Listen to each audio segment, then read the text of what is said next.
बुलेटिनची सुरुवात आत्ताच्या सगळ्यात महत्त्वाच्या आणि मोठ्या बातमीने आपण करूयात। मुंबईसाठी काँग्रेसच्या उमेदवारांची पहिली यादी जाहीर करण्यात आली।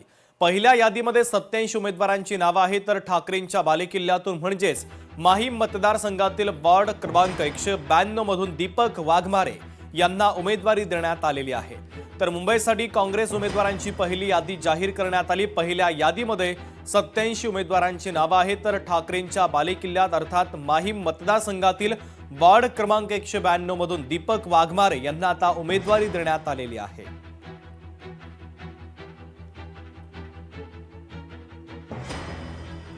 तर महत्त्वाची बातमी आपण पाहतोय, मुंबईसाठी काँग्रेसच्या उमेदवारांची पहिली यादी जाहीर करण्यात आलेली आहे। भूषण शिंदे आमचे प्रतिनिधी जोडले जातात या बातमीच्या संदर्भातले अधिकचे अपडेट देण्यासाठी। भूषण, मुंबई पालिकेसाठी काँग्रेस उमेदवारांची पहिली यादी प्रसिद्ध करण्यात आली आहे। नक्की शुभम, एकंदर अवघे 2 दिवस, 1.5 ते 2 दिवस उरलेले आहेत उमेदवारी अर्ज भरण्यासाठी आणि त्याच्या पूर्वसंध्येला म्हणजे उद्याचा दिवस अंतिम असणार आहे आणि मात्र आज संध्याकाळच्या वेळेला काँग्रेसची पहिली यादी ही जाहीर झालेली आहे। मुंबईमध्ये साधारण काँग्रेस आणि वंचित बहुजन आघाडी यांची युती झाल्यानंतर, यांची आघाडी झाल्यानंतर आपल्याला ही पहिली यादी येताना पाहायला मिळत आहे।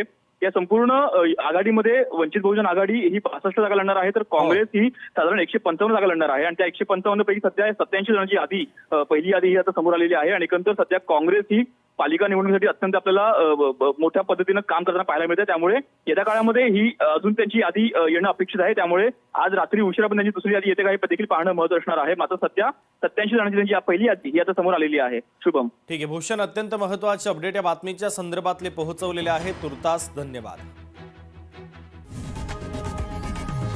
लोकशाही मराठी ऐका, पहा, जागरूक रहा।